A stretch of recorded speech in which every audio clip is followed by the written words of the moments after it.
All right, well, I guess we'll get started and people can join us as they come. I'll make it distracted from time to time. I'm Taryn Shekitka with the South Carolina Trucking Association. And with me today is my wonderful cohort, Dearon Tyler. Dearon, you want to introduce yourself?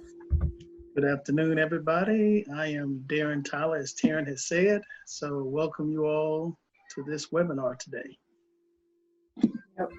As you know, we wanted to take a little bit of your time just to make sure that you knew that we were still here. We can still help you with all of your questions pertaining to FMCSRs in general, as well as anything COVID related. There is a chat box, so feel free to send us messages to so that Dearon and I can answer those questions along the way. We do have some slides today. We're going to go through those somewhat quickly. Just as looking at the attendees, most of you are pretty well aware of the federal regs and have participated with us at other trainings and events throughout the year. So we don't want to bore you with the details. Dearon? Now got several people coming in. Yeah. Trying to get them all in. Yeah. I was telling Dearon as we were getting ready for this that my church sends text messages out every day on during this, and today's it was specifically about technology and how it brings us together and then the different learning levels between us. So I thought that was quite appropriate for today's webinar. So this is the first time we've used Zoom to do anything training related. So hopefully we can get through this without too much turmoil. All right. Well, that's the lovely Taryn and Taryn duo. We're going to go through today, like I was saying, some of our reminders on just a general regulatory compliance best practices. We'll throw in a review of the current waivers and accommodations as we go. And Dearon will definitely cover record keeping, audit prep, and other things that we just think you need to take note of to maintain your records properly throughout all of this. Dearon, you want to start? Yes. Again, we just want to cover some of the basics. So we all know that controlled substance and alcohol requirements, Part 3 to 2 covers, our pre-employment tests, our randoms. Make sure you keep in mind about your applicable rates. That did change. We're back at 50% for random drug and alcohol testing. Also, post-accident testing is still, pretty much everything is still the same. There's just some more documentation things that you may need to do under this COVID-19 era that we're in at the moment.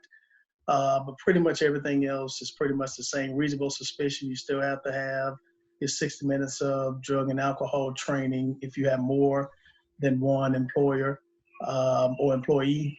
Return to duty testing is still required, follow-up testing. So remember, if you're operating vehicles that are under 26,001 pounds, you're not subject to drug and alcohol. But if you are operating vehicles that require CDLs and vehicles that have a gross vehicle weight rating or GVWR of 26,001 or more pounds, then you are subject to these drug and alcohol testing requirements. Next slide. One of the questions, and not to read the slides, but I did have a few questions this week and last week about why I can't get a pre-employment test done. Are there any exemptions? And it's not talked about a lot. I always encourage motor carriers to do your own pre-employment drug tests, get the chain of custody and the result verified by the MRO. And then you can allow that driver to perform safety sensitive functions. But there is an exemption. And I find it to be quite complicated, but just remember, even under the COVID-19 guidance, if you choose to take that exemption, you have to make sure that that driver has participated in a controlled substance testing program within the previous 30 days. You have to, verify, that the random testing program that the driver is currently in is in compliance, and that becomes the problem. Because a lot of times if Taryn has a driver and I'm trying to hire that driver, 9 times out of 10, Taryn is not going to say, well, hey, I'll give you all that information so you can go ahead and take this driver from me. So that it makes it a challenge. So that exemption is there. I don't like to advise it, but in some cases, and especially under this COVID-19, you may have to use that exemption. But just remember, you cannot, even under the COVID-19 era or pandemic, you cannot allow that driver to operate a CMV or perform a safety sensitive function without having a verified negative result pre-employment test. I will say, some of the concerns that we've gotten here in the office on those pre-employment is the time that it's taking the MROs to actually return those results to you. We know that the process has become somewhat more lengthy because of just the abundance of caution that's taken and admitting people into medical offices, and you never know what else their hands are in, so to speak. So be quite patient with them, but also make sure you're having those discussions with your MROs in the beginning before you send people for tests, so that you know what their expectations are and what you can kind of count on. And one more thing too, Taryn, before we move on, you have to remember, because I do have some motor carriers that say, well, I do my own in-house drug testing, and we have this little strip that we use and we can kind of tell if they are negative or clean, but if it's not verified by the MRO, don't take that advice, okay? Yeah, even with all of this DOT guidance on drug and alcohol testing that's come out since COVID, and all of the wiggle room that has been allowed that we're about to cover, the pre-employment is still a hard and fast. So it's a non-negotiable. Right.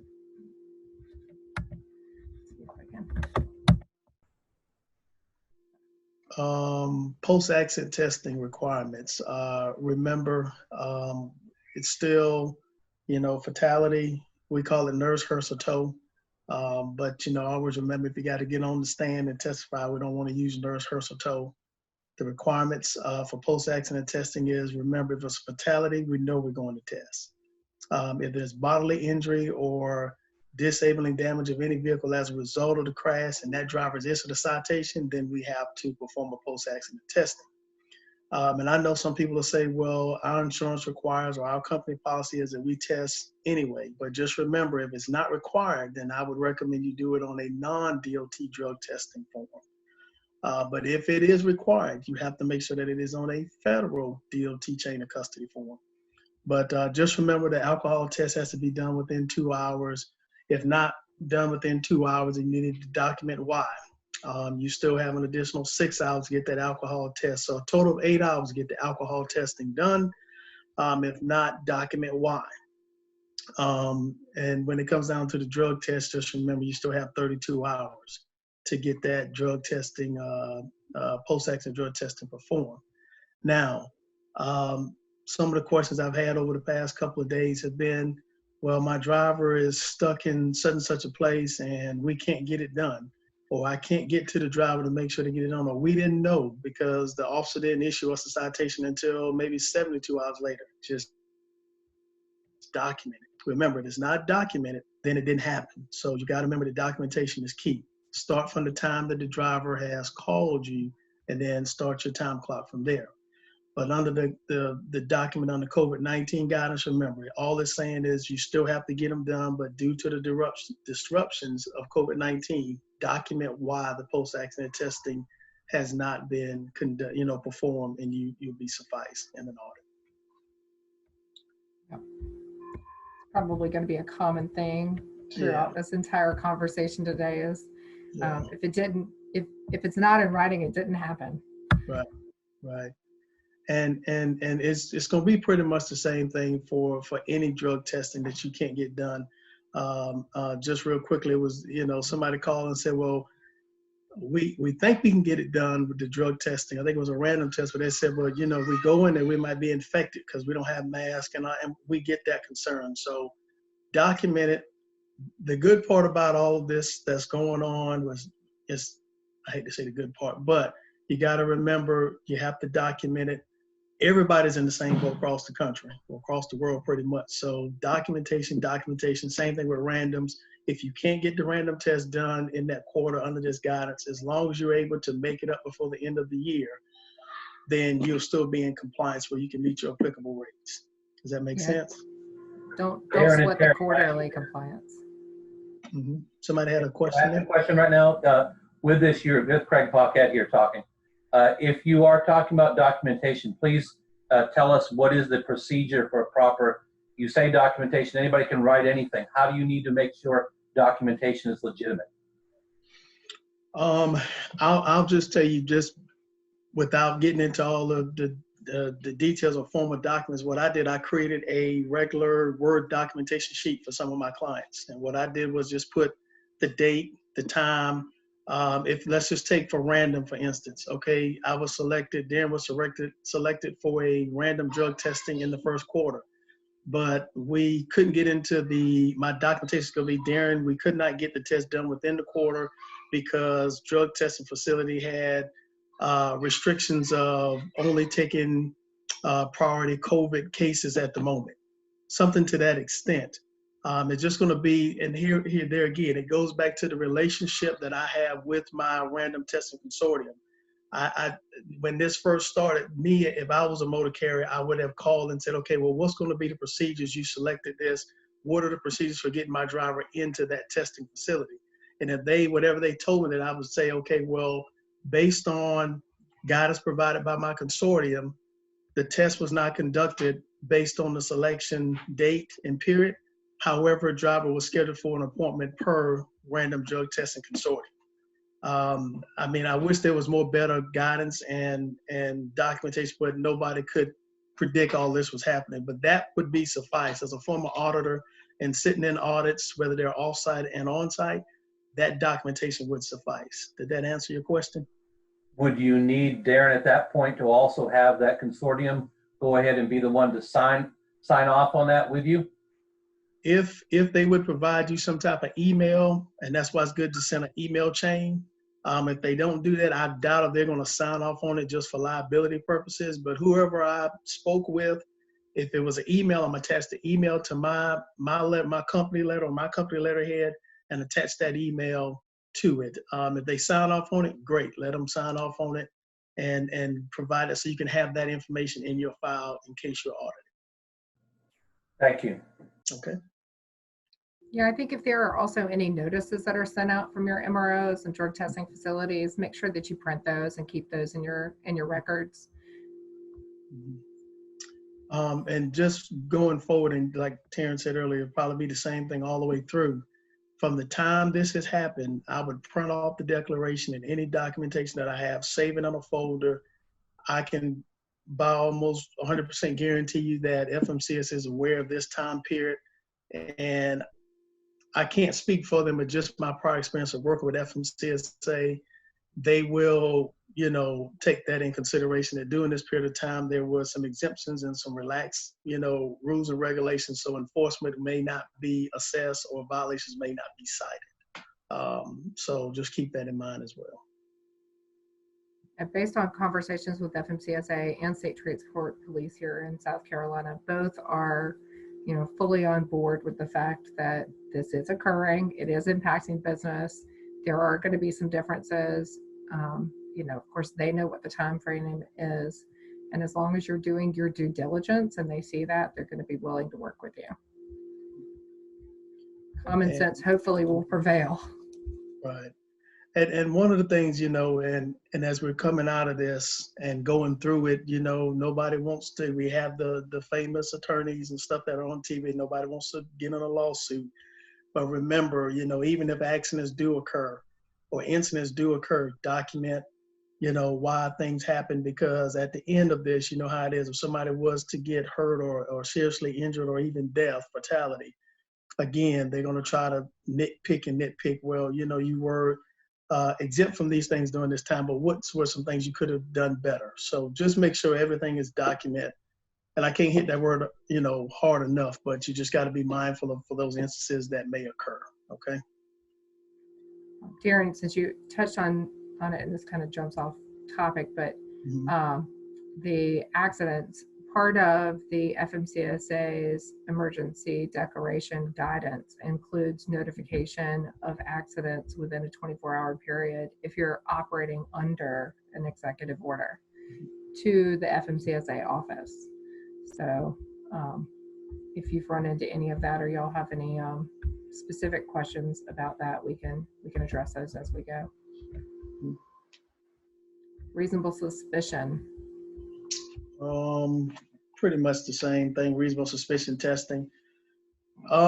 This one is going to be kind of tricky because we always know we decide to do reasonable suspicion testing. Of course, we got to document it under the behavioral, the indicators, whether they're short-term or long-term. But just remember that we have to take the individual down, so that could be an issue. So again, if you have reasonable suspicion, and let's say it's after hours, because that typically when a lot of times, we have these instances to occur. So we have to remember, okay, well, the most important thing you can remember is take the driver out of safety sensitive functions. And then if you can get that driver down to a testing facility, go ahead and test them, and then just document your reasons why or why you didn't, perform the test.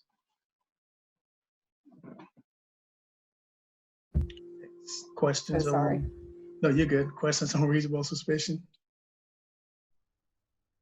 Feel free to unmute yourself or send us a chat in the chat box if you do have questions. Okay. All right. Return to duty testing. Remember, if someone tests positive, then we have to, they have to go, I always say, sit in the circle.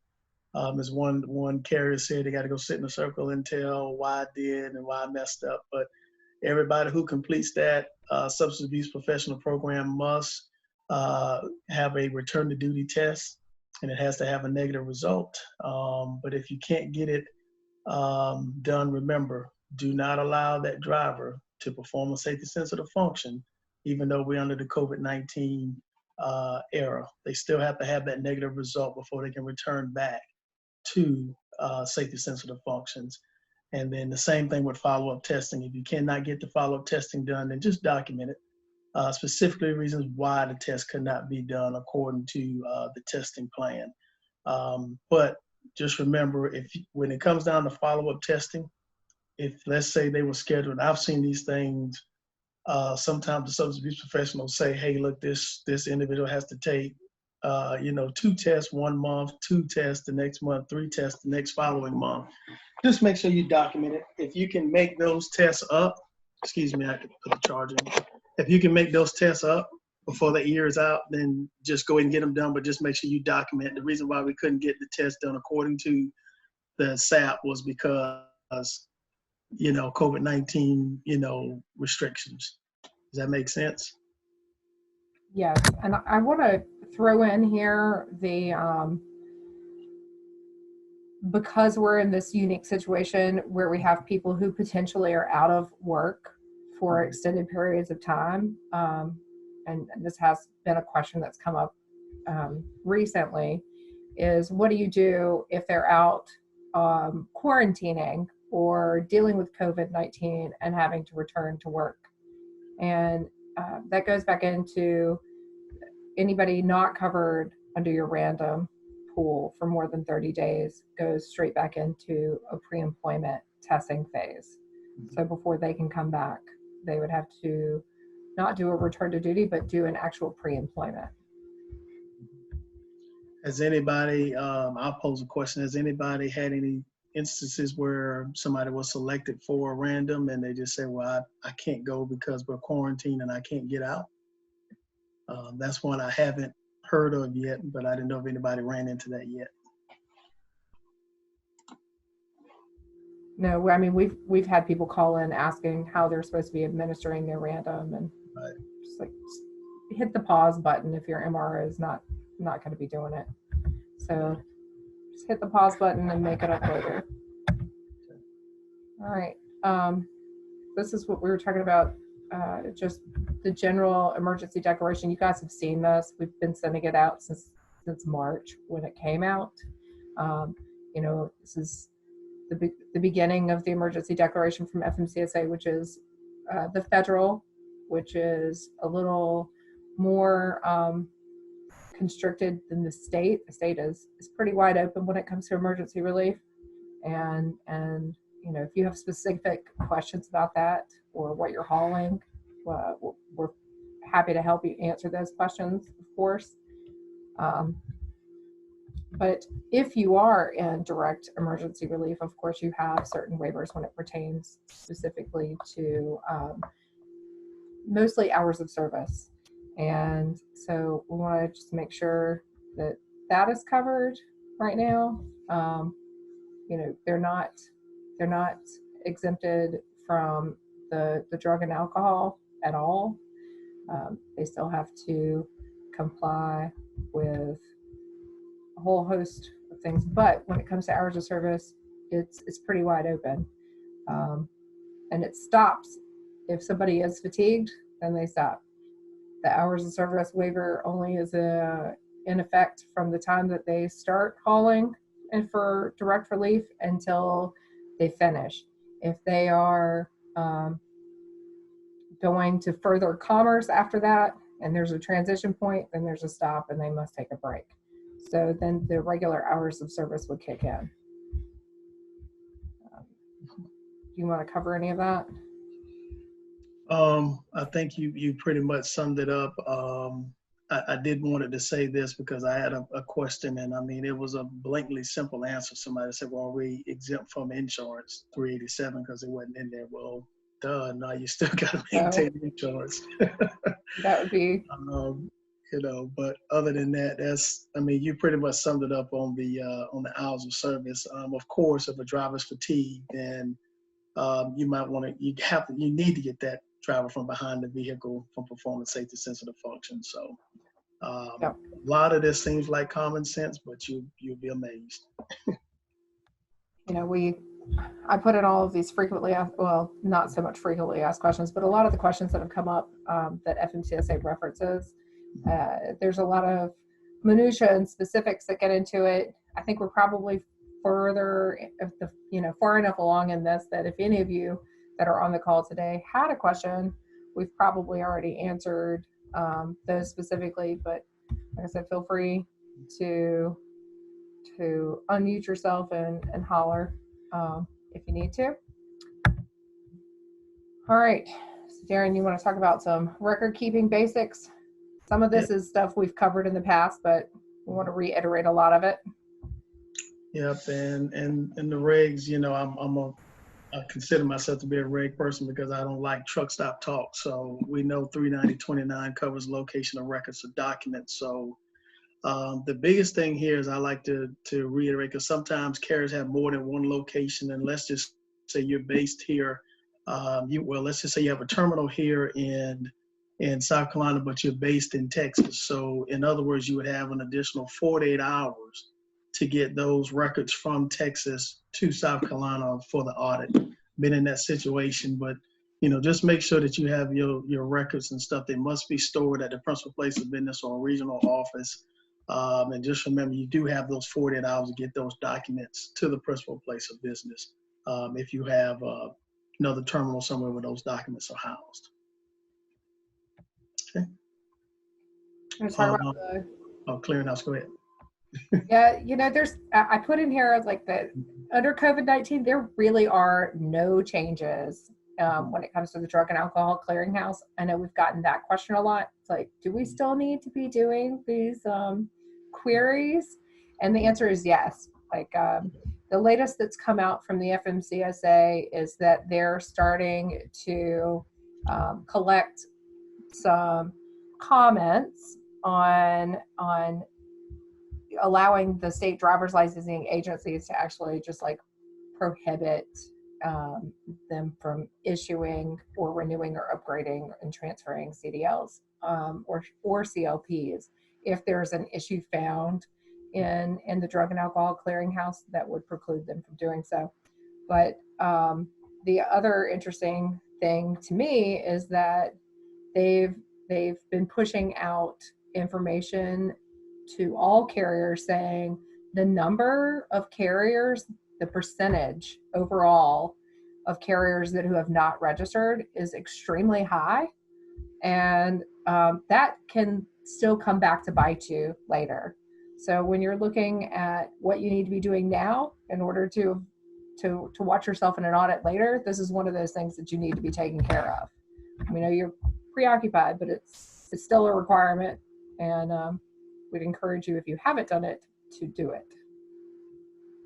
And a lot of those issues folks are running into are because they have portal accounts that need to be updated or can't get on a portal account because the person who set it up is no longer at the company. So was on the phone with FMCSA the other day, and that was one of the questions I asked the guy. He said a lot of people just having portal issues. That's not fault of the motor carrier, it's just the fault of the system. So hopefully they'll get those worked out. But I do know they have he said it was a 3 to 4 month backlog on trying to get portal accounts. So if you're in that situation, right, just document, print off emails, do whatever you need to do, and then, I think you can still do the previous employer checks. I think that's correct, Taryn, and if we can ask questions. Well, I think the other thing to remember too is that the clearinghouse, while the clearinghouse and the FMCSA portal at some point have to be linked, they don't have to be linked from the beginning. So you can still start it. The clearinghouse, you can register and say, I don't have a portal account, and then ends up linking that portal account later once you've gotten through your issues. Gotcha. The local office here has been really good about helping companies work through some of those. So, and we're happy to help. If you send us an email with specifics, we can get somebody to assist you. It's not always as fast, I'm sure. Dennis, did you have some comments you wanted to make on that? Yes, Taryn, I wanted to see if there was any more guidance from the feds on my question of how early you can run the pre-employment clearinghouse query that we've talked about previously. Basically banking a query. So if you know you're going to hire somebody, how long can you have that in the system? Correct. Just like an MVR's got to be within 30 days of their hire, and the pre-employment drug screen's got to be within 30 days. Did they ever give any clear guidance on the clearinghouse pre-employment query? Dearon, did you get any feedback on that? Because I know we ran it at the food chain. Yeah, I did an off-site review with an auditor from Tennessee, and he's on the drug and alcohol tag team, I guess they have. And he was stating, in the instance of care that we were auditing, he said, as long as you do it prior to the driver performing safety sensitive functions, that query, then you're fine. But you should not allow that driver to perform a safety sensitive function without having the query results back. That's what he told me in the audit. But how long can you have those back? So say you get the query done today and they're not going to start until the 15th of April. Is that too long? Do we know? No, he didn't give any guidance. But that'd be something we need to check on. Yeah. Okay. Yeah. So Dennis, we'll put that one back in the hopper at the top and go back and see if we can track it down. Because I know we still haven't found it in the FAQs or in any guidance that has come out.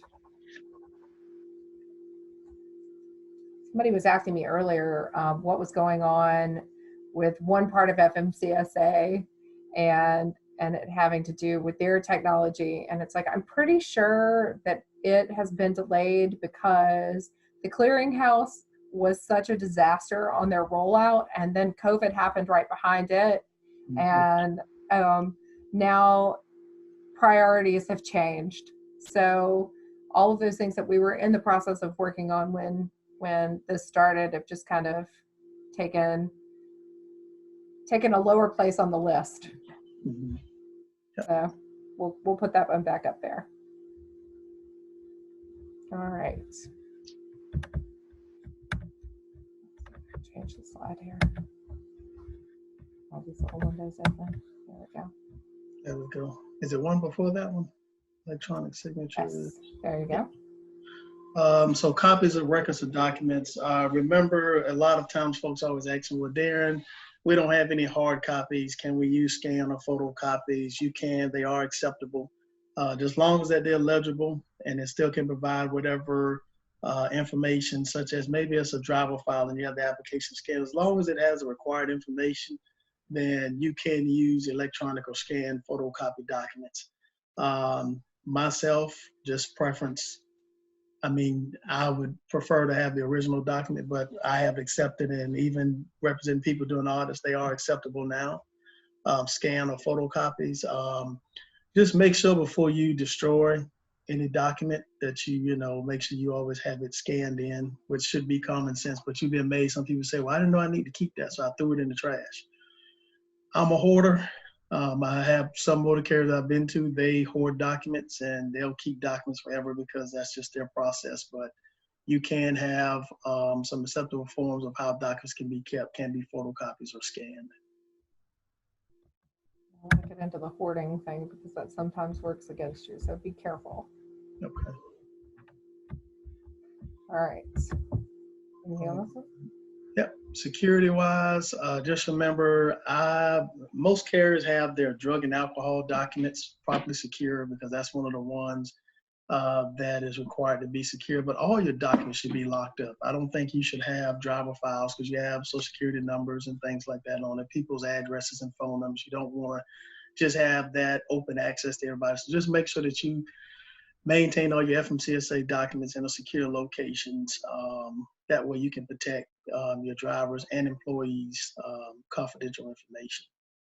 So security is one. One lady at a company asked me, she had a file cabinet where the lock was broke, but she was asking, well, how do I secure my documents? I said, you have a door to your office, and she locked the door. So that would be considered a secure area, so her documents are secure, even though the lock was broke on the file cabinet. So just make sure that they're secure and nobody has access to them except for you and your staff. This is just a snapshot of some of the documents that need to be maintained. So when we look at driver logs, at one time we had paper logs. Some people still have paper logs or timesheets. You have to maintain all your logs and supporting documents for 6 months. 6 months, okay? Vehicle inspection reports, those are your DVIRs. You have to maintain those for 3 months. Here's the big one. When I do my mock audits, these annual inspection reports, a lot of times folks will have the current one, but they won't have the previous one. So an annual inspection is good for 12 months. So in order to get the other 2 months, you need to have the current and the previous. So make sure you have the current and the previous. That gives you your 14 months. Roadside inspections, you must keep them 12 months from the date that you receive them. 12 months from the date that you receive them. Maintenance records is always a year. Now this can get a little tricky because when you go through an audit, from the time that the FMCSA inspector walks in the door, they go back 365 days on, DQ files, maintenance records. So they go back 1 year.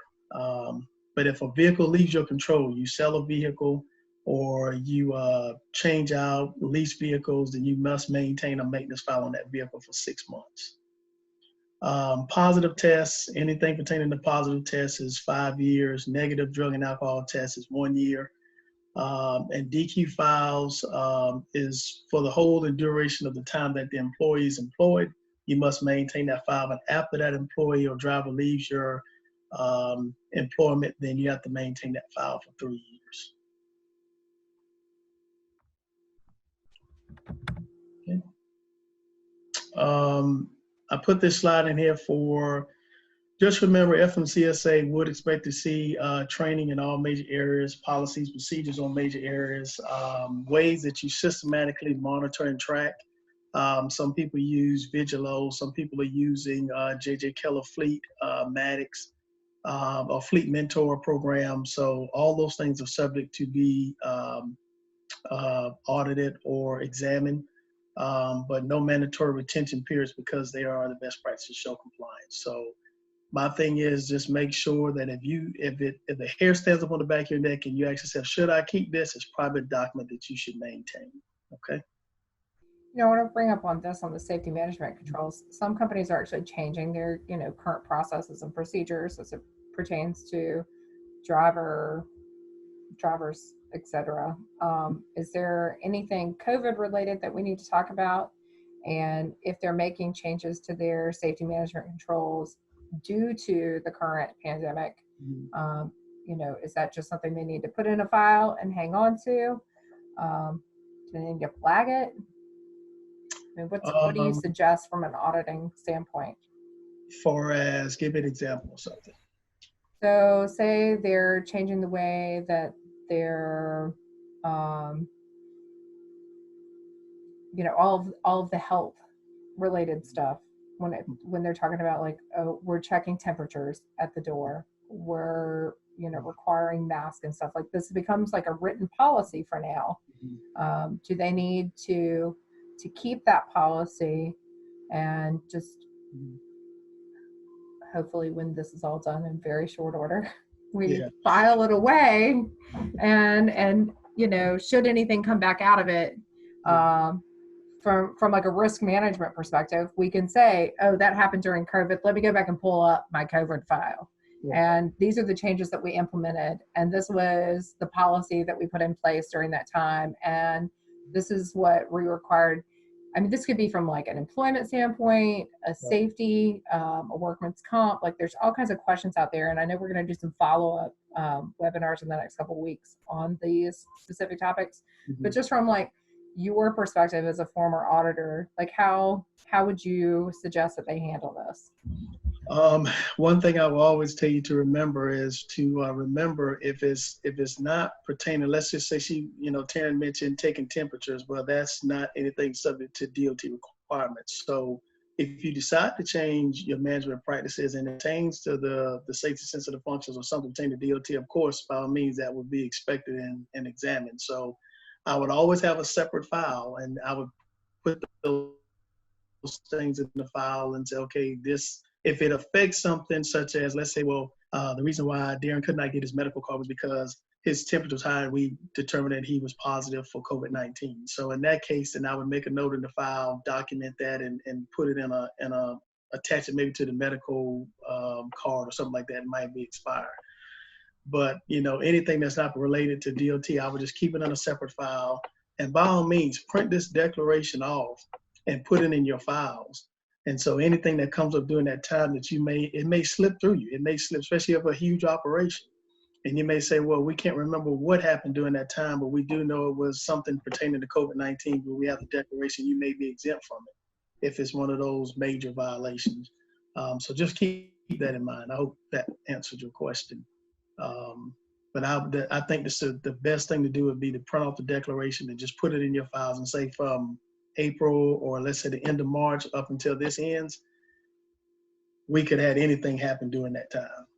But here were the practices that we took to make sure we could ensure safety of our drivers and vehicles out on the road. Make sense? Yep. Okay. This slide, just some best practices. FMCSR's list minimum retention requirements. Optional records in your files can and will be audited for violations. When I do my mock audits or if I talk to motor carriers, I always tell them, the burden of proof is always on the auditor. It's not that the motor carrier is not trying to hide anything, but if they don't ask for it, I always say they don't get it. But in some cases, you need to make sure that your files are organized enough so that you know where your vulnerable areas are. Okay, if this is a red flag violation, the driver was cited at the roadside for not having a CDL, you already know that particular driver is going to be audited. So spend time there making sure that those files are, ready and documentation is there provided. Errors in record keeping should never be corrected by anything that could be considered fraudulent. So just, we got to be mindful that we're not falsifying documents or somebody says, well, my driver couldn't get here and I needed the driver to sign it. So if the driver couldn't sign it, I would put a note on there saying, spoke to Dearon over the phone, gave a verbal signature, or you might want to do something like DocuSign, where the driver has access or my driver don't have access to a computer. It's always going to be something, but just document why and when the driver was able to sign that document. We never want to fraudulent or falsify any type of documentation. Just not good. And by all means, remember to speak to your legal counsel before you decide to, get rid of anything, especially if it's tied to a major incident. For instance, if your vehicle was involved in a serious crash, we already know, okay, well, I can toss that. A lot of times these attorneys and people don't come back. They may come back 3 years after the incident occurred. Well, I've gotten rid of all that documentation. I can almost guarantee you that they're going to say, well, you knew it was a major incident. Why didn't you keep it? So just be mindful of being in that situation too many times, and they will get on you for destroying that evidence. And you could be legally right. They don't have to keep it 6 months, but they would, come back and say, well, you should have kept it. Okay. Yep.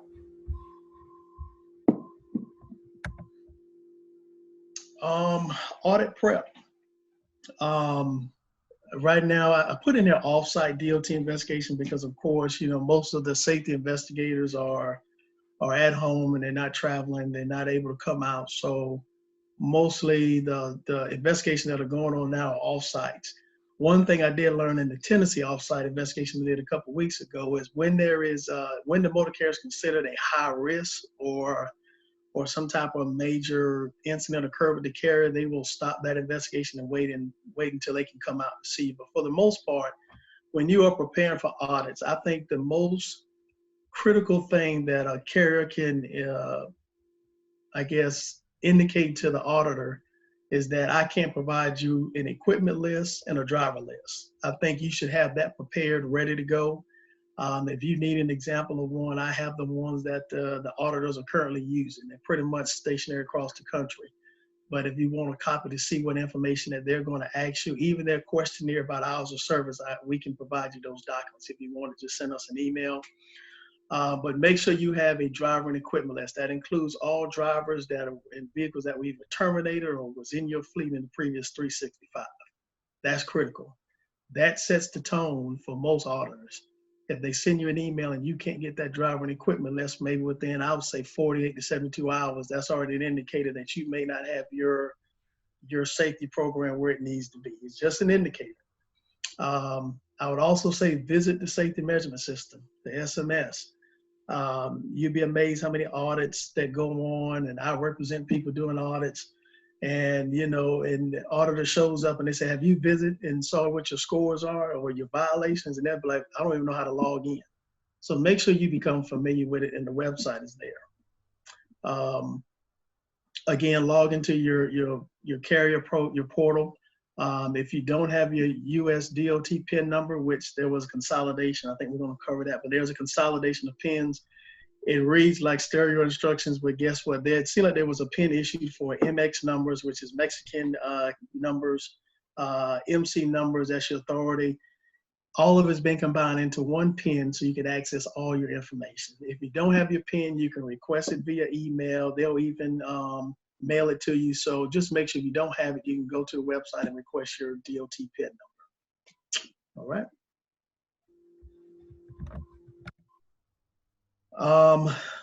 Doing this off-site audit, and even when you go through a new entrance safety program, they require you to upload documentation. And sometimes that becomes a challenge, maybe not so much for a larger company, but even for small companies who don't have access to a computer. And I had a run-in with an auditor a few weeks ago, and he said, well, if they don't have a computer, then that's their fault. They need to go to the library. It's 1 or 2% of auditors out there that just, I call them hacker shacks. But you want to make sure that you got access to upload this information because they're going to want to tell you to upload your MCS 90. They're going to want you to upload driver files, and they'll give you a sample sheet. But make sure that you follow their instructions. They will send you the instructions in the format, but make sure you're able to upload these documents into, actually be right into the SMS. It'll be a link that's open up and you can upload it. And it gives you a percentage. When you reach 100%, it'll tell you you've been completed in that section. So you want to make sure you got your documents where you can get them scanned and uploaded or faxed. Lastly, know and understand your vulnerable areas of your safety program. How did I document the roadside inspection? Dearon had a speeding violation and he had brake violations. So how was those violations corrected before he was redispatched? You know, I always tell everybody, all the information that triggers an audit is coming through SMS. It's all based on the driver's behavior. So how is it properly documented? Did I take any meaningful action on Dearon with the speeding? If it was a warning, then write on a piece of paper. You can write it on the roadside, provided Dearon a verbal warning. So you want to make sure that you have these things ready to go, including all your drug and alcohol files, maintenance files, DQ files, and hours of service, okay? That little wheel down to the bottom is what we referred to it when I was with FMCSA.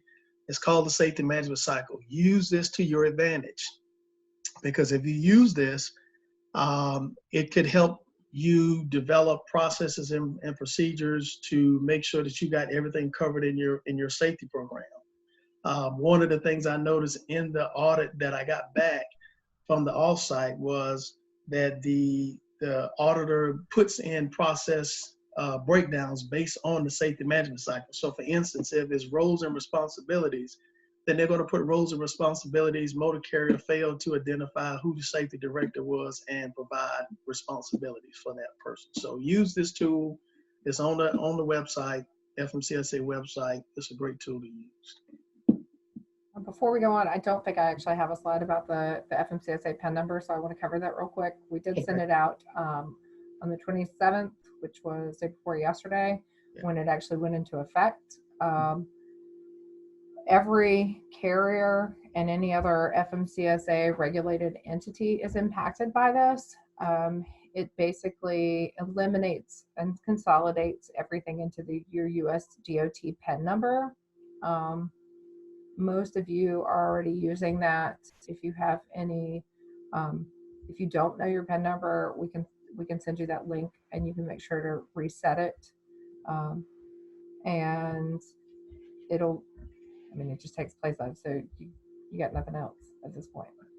So I want to talk quickly about the DMV updates that we've sent out. There are a lot of different things that have changed so far as the Department of Motor Vehicles.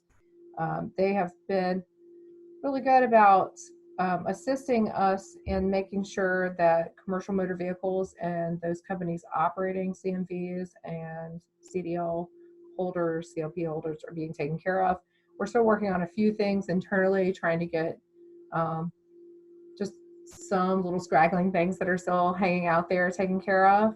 But this goes back to the whole document retention thing too. Any of the stuff that we're going to talk about, if you have vehicles or drivers that are impacted by this, make sure that you print and keep on file the waivers.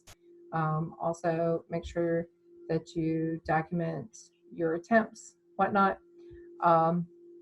Before I talk about everything, there are still a whole host of things that can be done online with the DMV. And the DMV has started reopening locations slowly.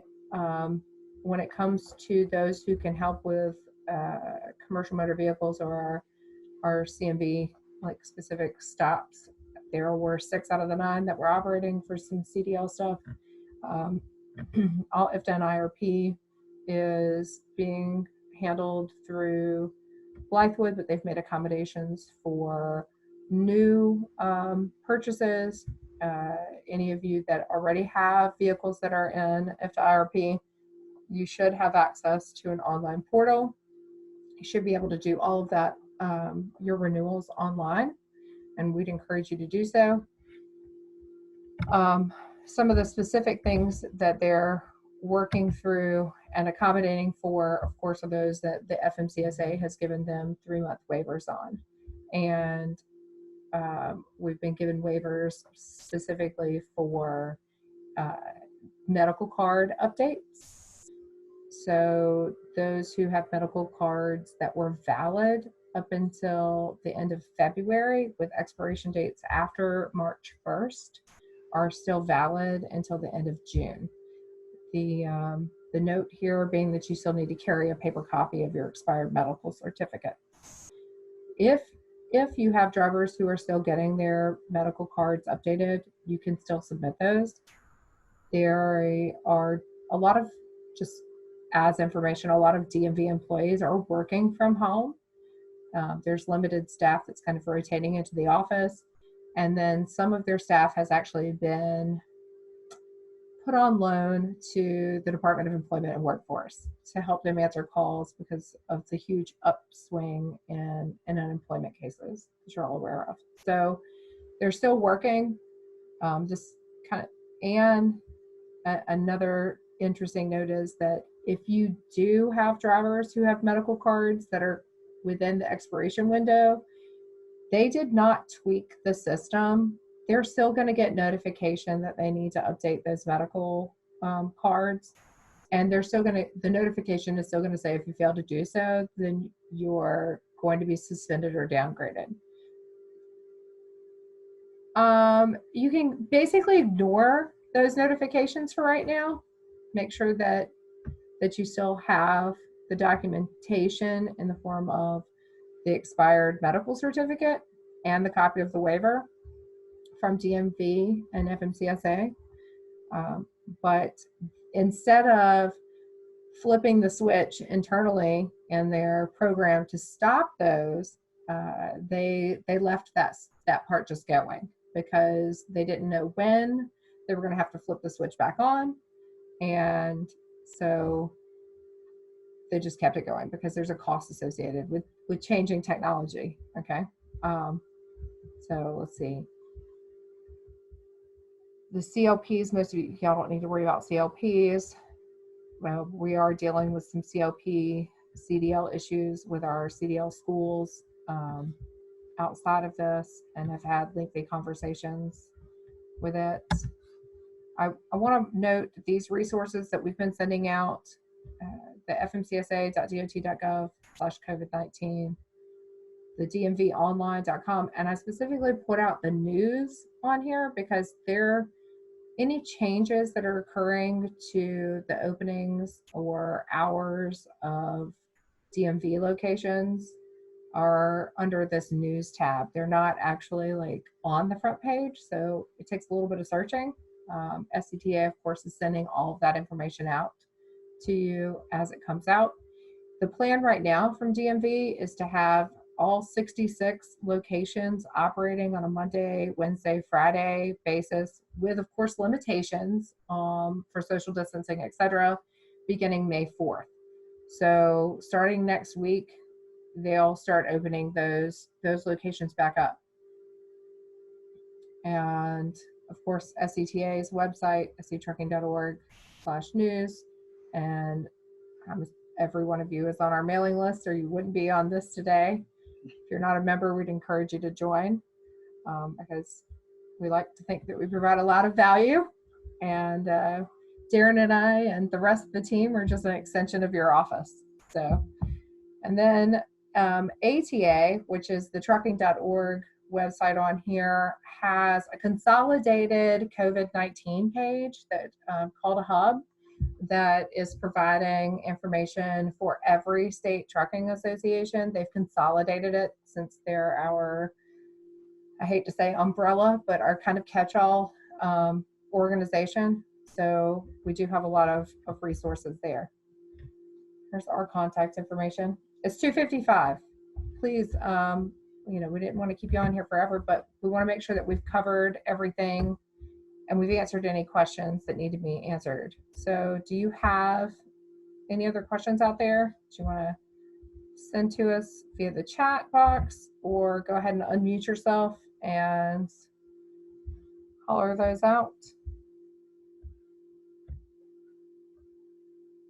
We'll keep talking while you think for a second, but I know Dearon and I are constantly answering questions, not only in general about the regular, normal, everyday FMCSR implications, but also, of course, the nuances of COVID-19. So we're more than happy to assist on a one-on-one basis.